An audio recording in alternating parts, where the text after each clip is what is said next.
One film I'm looking forward to is White Noise, the Don DeLillo adaptation. White Noise? White Noise, yeah. Yeah. There was a Michael Keaton movie years ago. It was not critically acclaimed by any measure, but right.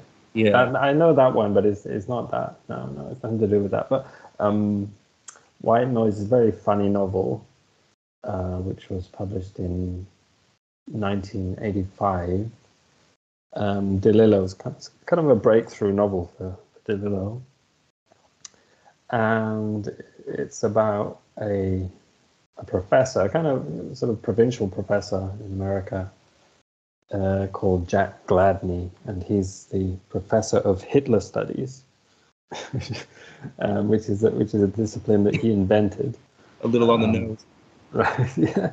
He invented, I think, in 1968 or 69, as I recall.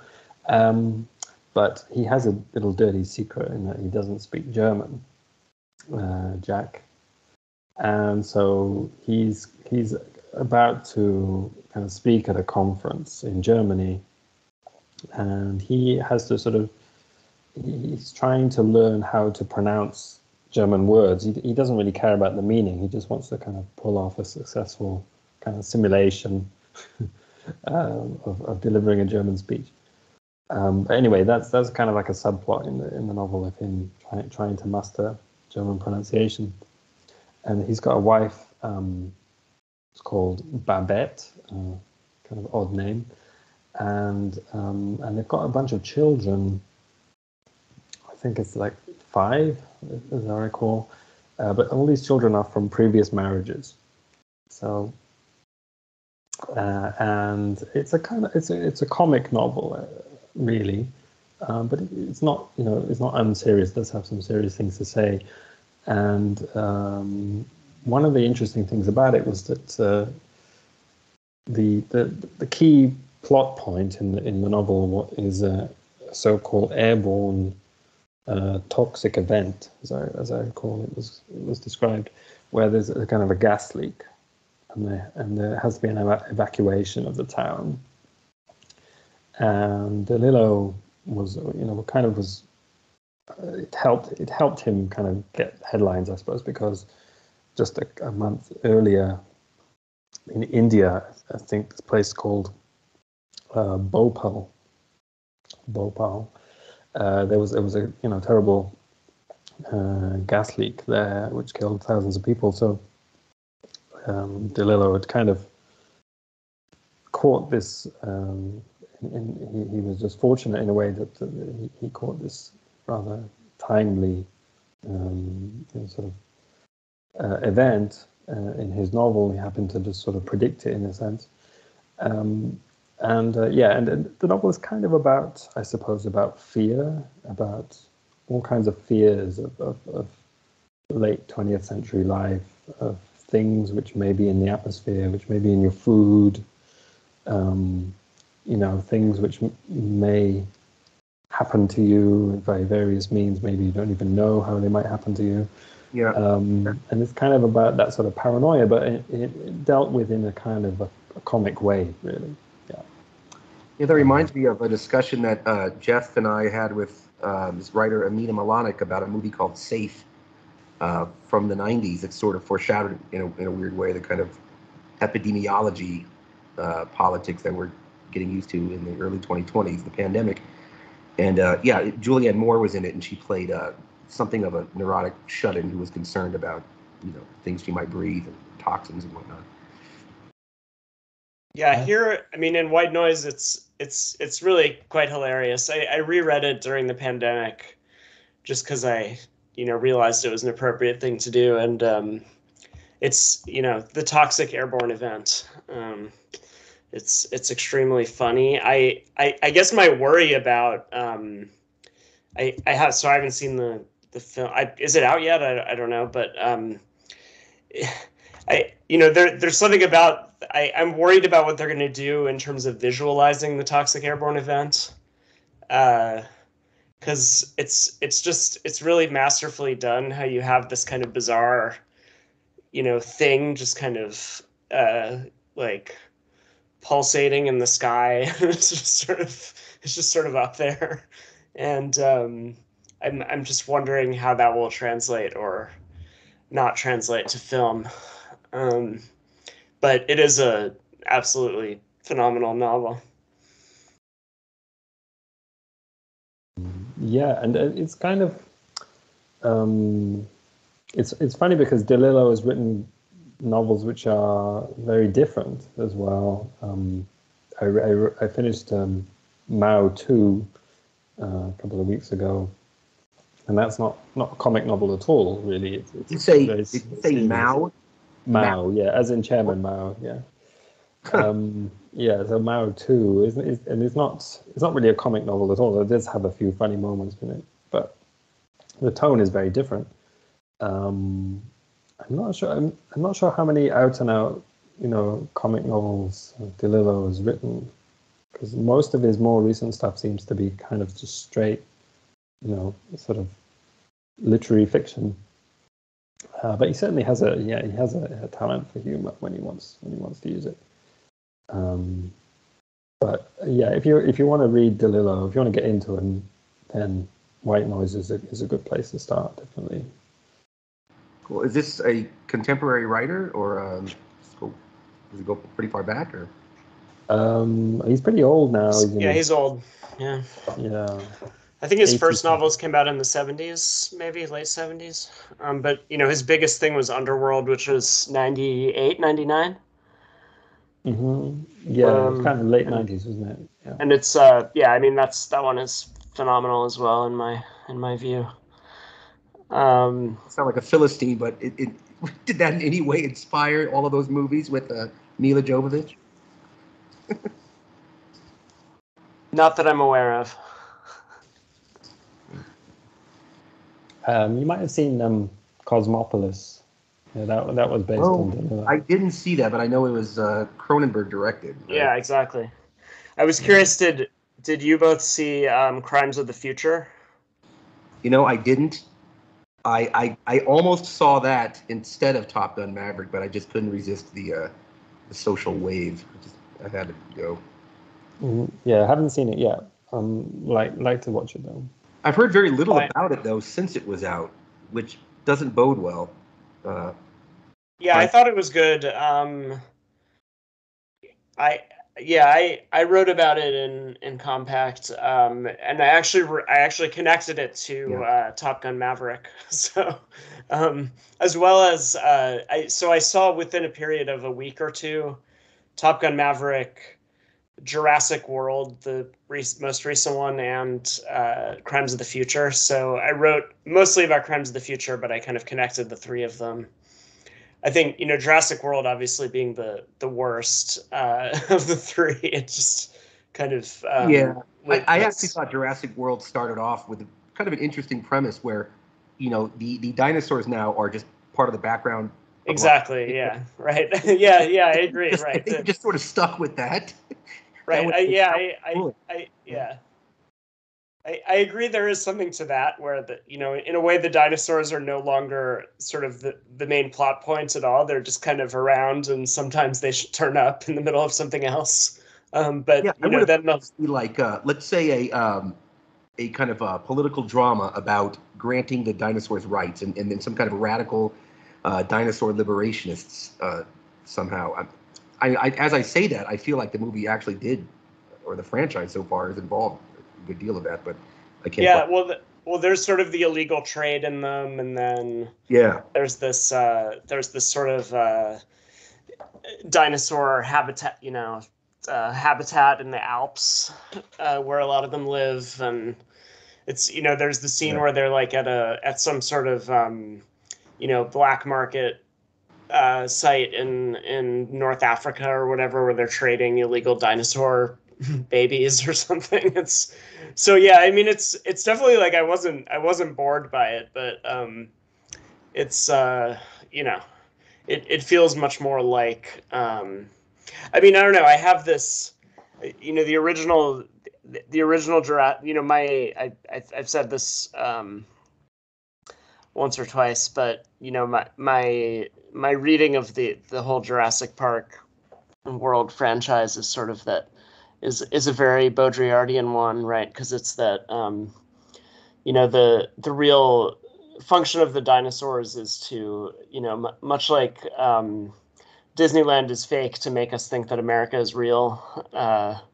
The dinosaurs are there to make us think that we are not the dinosaurs. So it's sort of because the movie starts out as being basically inspired by the rise of genetics, genetic engineering, and so on, right? And so, in a sense, it comes at this moment where sort of human biological reproduction is being obsolesced, and so the function of the dinosaurs is to assure us that we are not ourselves a kind of species verging on extinction or obsolescence. So that's, I don't know, that's sort of my reading of the franchise as a whole. So the most recent one, it kind of has this, I mean, it's interesting, like, it reminded me a little bit of how, and this goes back to Avatar, which I don't know if, I don't think I'll go to the theater to see it. I'll probably see it eventually. So, the plot of Jurassic World felt a little dated to me because it's kind of this like evil Monsanto sort of story where like, you have this biotech corporation that's created these. So it is about genetic engineering again, right? But it's created these GMO crops that then it unleashes these like giant prehistoric locusts on all the other crops. Yeah, I thought the villain. Yeah, the Monsanto politics is dated. The villain, though, was well cast, and he really does seem like the kind of villain that would have looked too early, that would have arrived too early in the 90s. It wouldn't be terribly recognizable. But this newer has kind of a Steve Jobs. He has a Bezos. William McCaskill, I hang out with Sam Bankman-Fried sort of vibe to him, which feels good. Yeah, that's true. Yeah, I mean, so it had some. It had some interesting parts, definitely. But the thing I was going to say is, with Avatar, people talk about. I haven't read anything about the new one really, but people talk about like how the movie was it was a huge blockbuster, very successful. I mean, I remember going to see it in the theater, and then it kind of just, people forgot about it. Yeah, it feels like it wasn't actually a huge success, but it turns out it was, and apparently made a lot of money, was driven by global box office. So I don't think it had an impact on American audiences that it apparently did to many people around the world, including Palestinians, who've been dressed like, it's kind of phenomenal. Well, I mean, that's kind of what struck me about it even already when it came out, but then subsequently is, it's kind of this Bush era. I mean, because we can imagine. I think it came out in 2009, right? So. It was clearly made in the last the second term of George W. Bush, and so it kind of channels this, the way that liberals could kind of suddenly see themselves as like aligned with third world liberation movements or something because they were also against the American war machine. Yeah, and so there was something about how like it had this fantasy of this like good. This good American sort of military guy who goes over and fights on the side of these sort of ragtag, indigenous natives and helps them. Which you see that in Return of the Jedi, basically. But it definitely felt like. It really vilifies the American military and the kind of military-industrial complex as this kind of purely cynical capitalist operation that's trying to, is extractivist and trying to, trying to take the natural resources of this planet.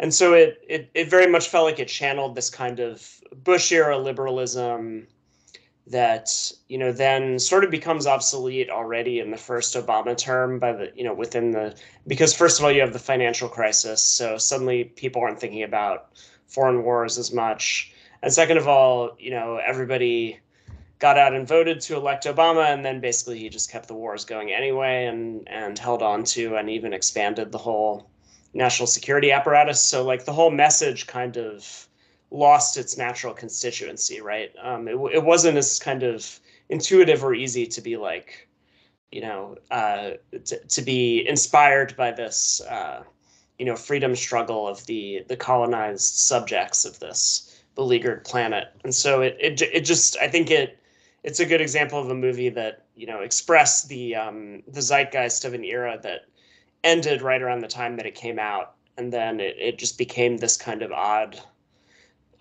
bit of detritus from that period. So I guess it'll be kind of interesting to see what the new one does. Yeah, given how long it takes to make those films, it almost seems like a kind of a post hoc rationalization. You just find a way to make Avatar fit the current moment.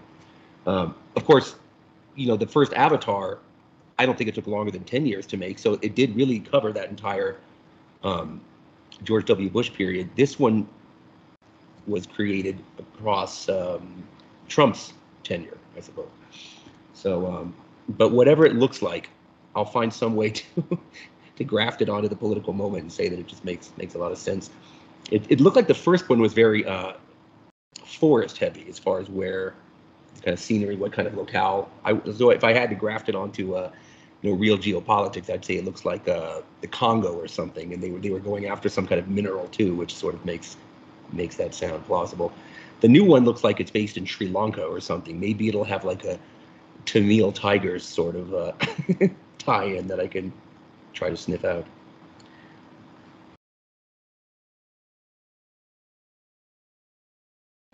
But yeah, so having the last few minutes, we talk about Twitter. Do you guys think it's objectively more free speech now? I think so. I think you're less likely to get banned for certain things. And of course, they brought back a bunch of accounts which were sort of perma-banned. People like Woke Capital and various other ones. And yeah, it's kind of livened it up a bit. It certainly livened it up. What was the first account you said? Woke Capital? Woke Capital, yeah. Yeah, he's a pretty interesting account. He's always been focused on, this kind of trend of corporations getting into lefty politics. And he's done quite a bit of kind of exposure of that. And he got banned, I think, about 2021, I think, 2021. And then, he was kind of just gone. And then he came back and the same account has been reactivated. So it could be pretty interesting with some of these accounts. Yeah, I believe Trump has been let back, but he has not been active, right? Right. He's just too attached to the Truth Social, I think, and it would be a kind of like a conflict of interest. A little bit humiliating for him to come back. I saw somebody suggested that Musk should buy Truth Social. This would allow Trump to come back with honor. But, I'll just quickly say that, like, I believe that my proxy for thinking that there really is more free speech on Twitter now is the fact that people are complaining about crypto spam and crypto replies, crypto DMs. I've seen that myself, and that to me suggests it probably is a little more laissez-faire now. But that's just sort of the downside of it. Yeah, I've got some of that, a bit of spam in the DMs and stuff, but it doesn't bother me really. I think you have to be a bit of an idiot to fall for that.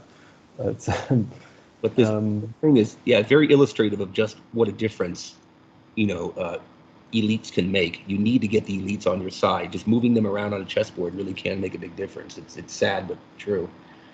You do, yeah. I mean, I'm always somebody who kind of pushes this sort of McLuhan line on technology, though, that says, the medium is the message, right? So ultimately, yeah, it's the fact that we are using Twitter at all, which is significant, I think, for us. And it's altering our, I think what McLuhan called sense ratios. But anyway, you can think of it in all sorts of ways, but altering our perceptions, certainly, the way we use social media, the way we use the internet, alters perceptions of time, of space.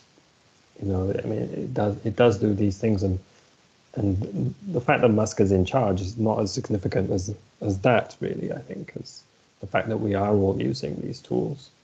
And it's something really which is overlooked, I think, generally, including by the dissident right, which generally is quite pro-technology anyway. The sort of sometimes call it the tech right. And they don't have much of a critique of technology, I think. There used to be more of a kind of Ted K scene, but they got wiped out, I think, after that Christchurch shooting, that mass shooting a few years back, because that guy was he had cited, I think, Ted K and the pine, the pine tree sort of scene, or that eco-fascism or whatever, I suppose. He had cited those people in his manifesto, so those people kind of got banned pretty fast. And they all went on to other places. So there used to be that kind of Ted K scene with this sort of critique of technology. But there isn't much of one anymore, I think, on Twitter, really. So, yeah, that's something which I think should be maybe focused on more. Is it just the simple fact of technology and the way it affects us?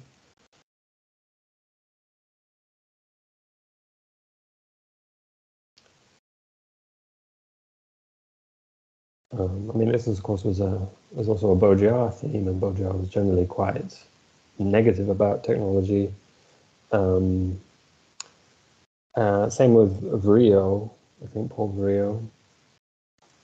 Seeing technology as he saw modern society as very technophilic, lots of technophilia, kind of a naivety when it comes to how these technologies might be affecting us in negative ways, might be transforming us on a kind of a very basic level,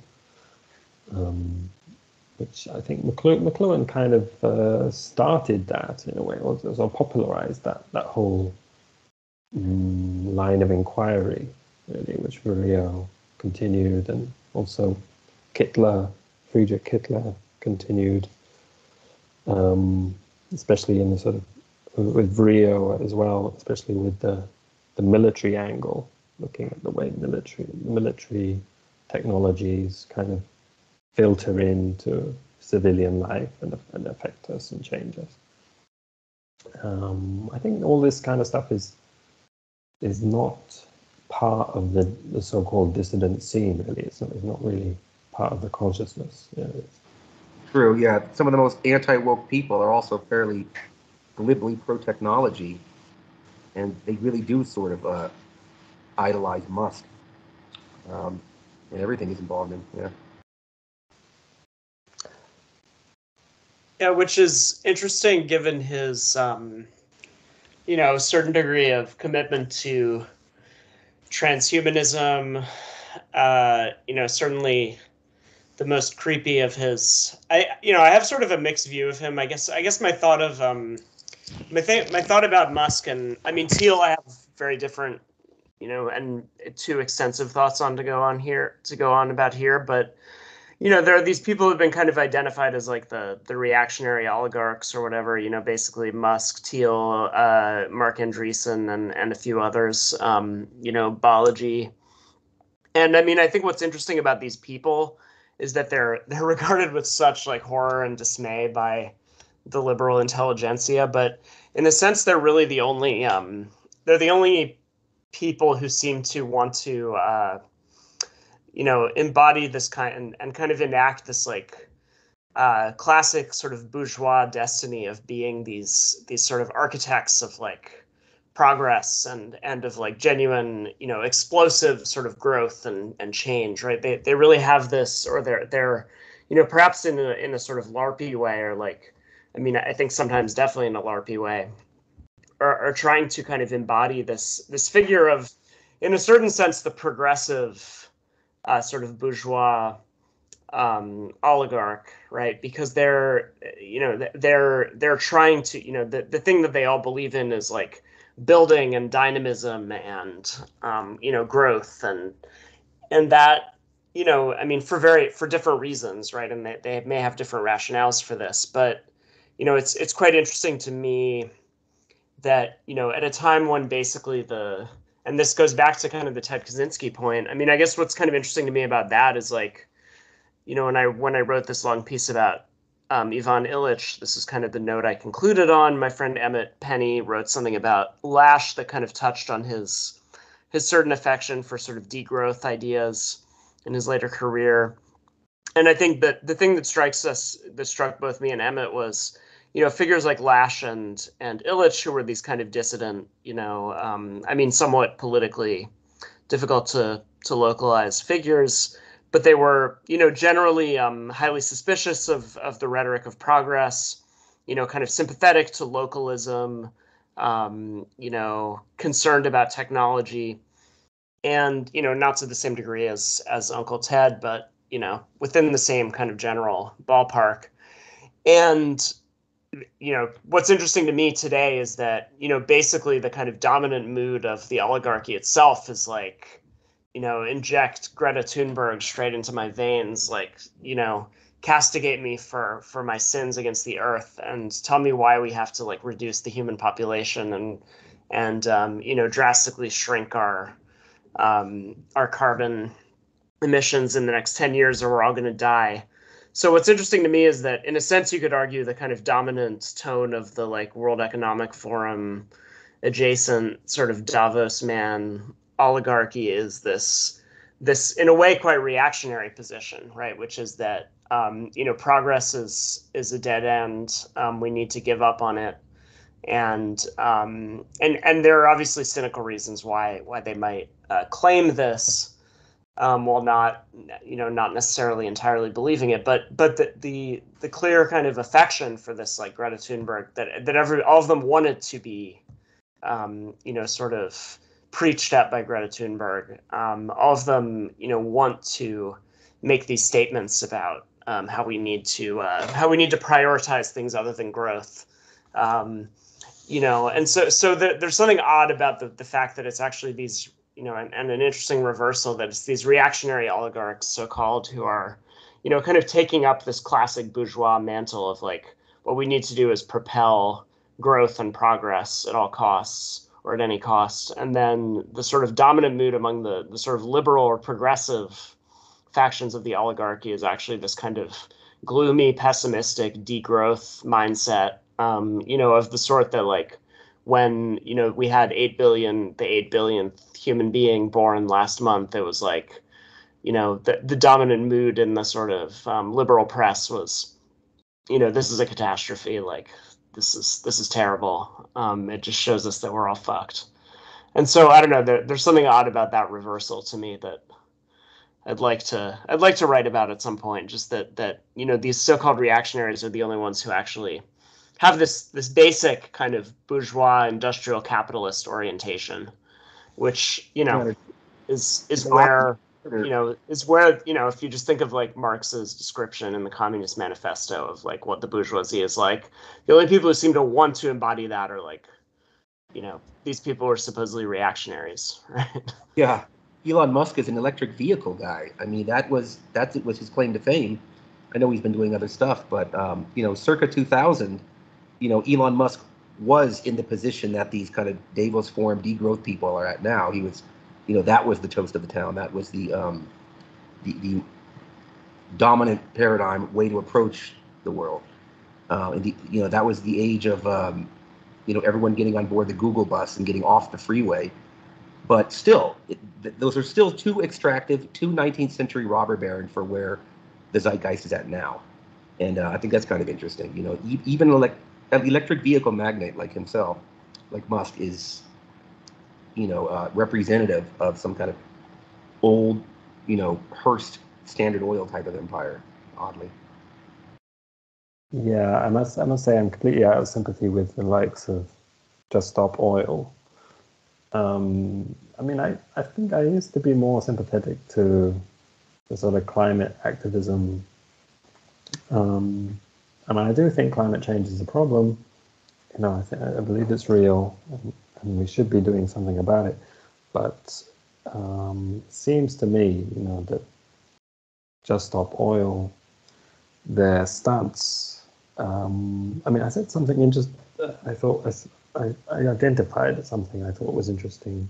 Was the way they were kind of throwing soup, on these paintings which are covered by glass, like the Van Gogh was.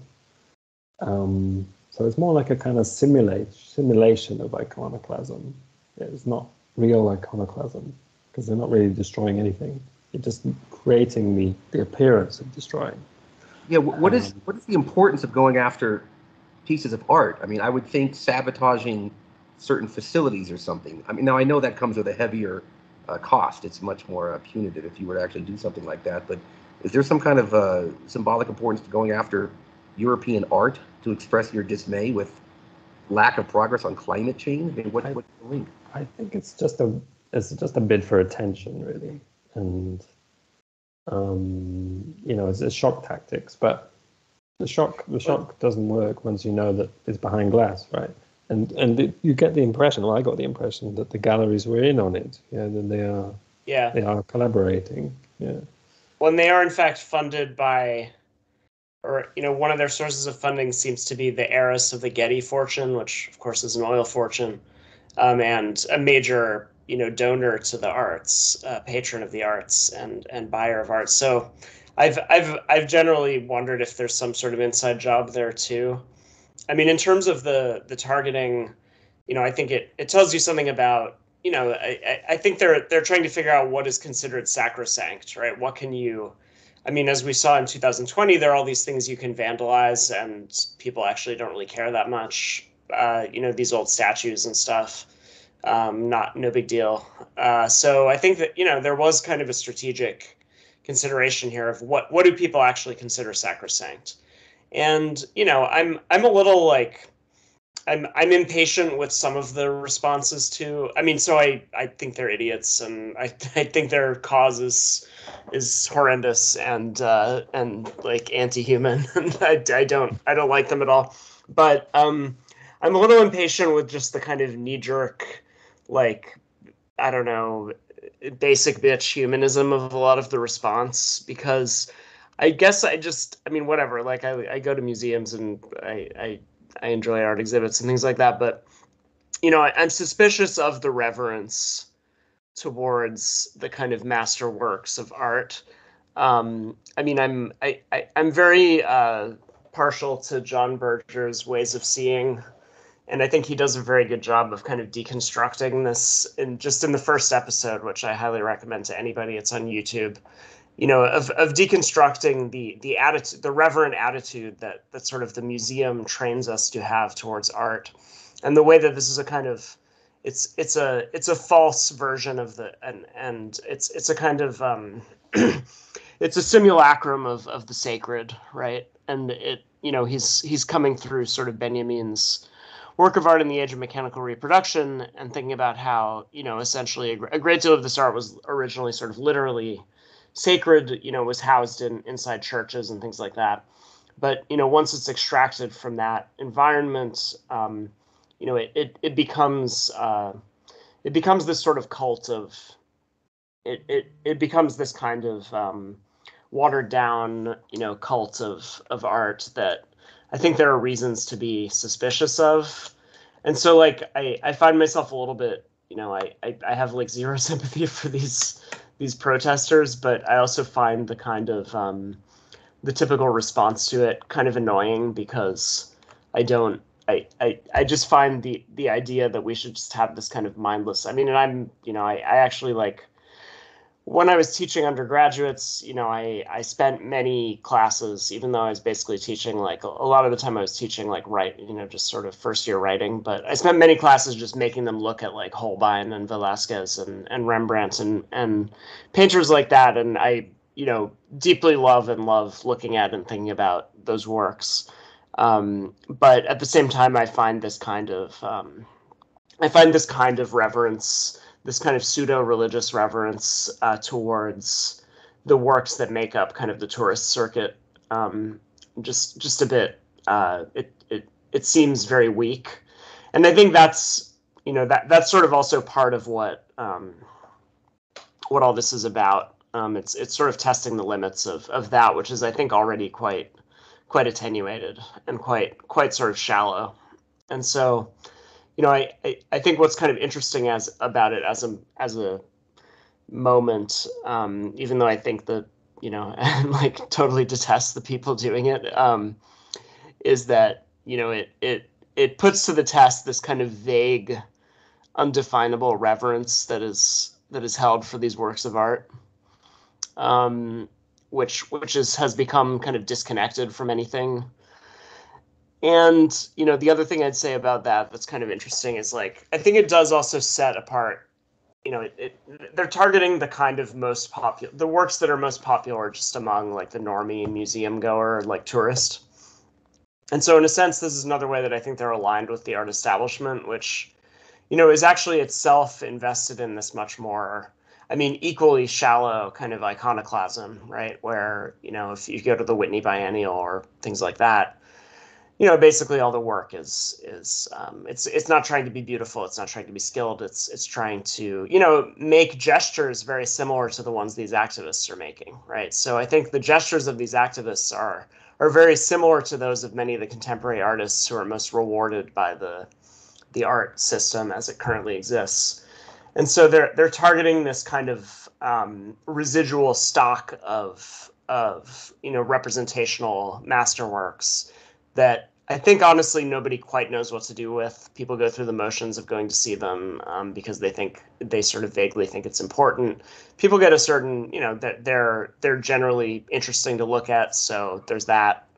But what exactly it means to go to a museum to see it in the original rather than just like look at it on your screen, I think is a little bit harder to define, and is kind of tied to this like substitute sacred that is kind of being enacted when we visit these sort of monumental works. And so I don't know. I've been thinking a lot about Berger's ways of seeing in relation to this whole affair.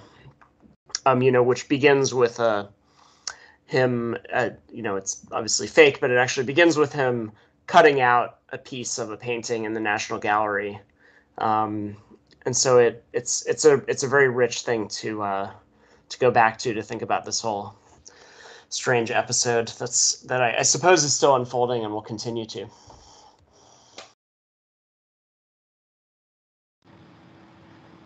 Okay, well, we've been chatting for a while. I know it's very late for Harry. So I guess I'll call it quits here, you guys. Unless you have anything else you want to add. Okay, not really. No, I think that's it. Okay. Well, thanks for managing to join, Geoff. I know you were. Yeah. Thanks for joining me here, and have a good holiday. Thanks. Cool. Yeah. Pleasure to talk. Yeah. Yeah, I enjoyed it as well. Thanks. Yeah. Good night. Take care.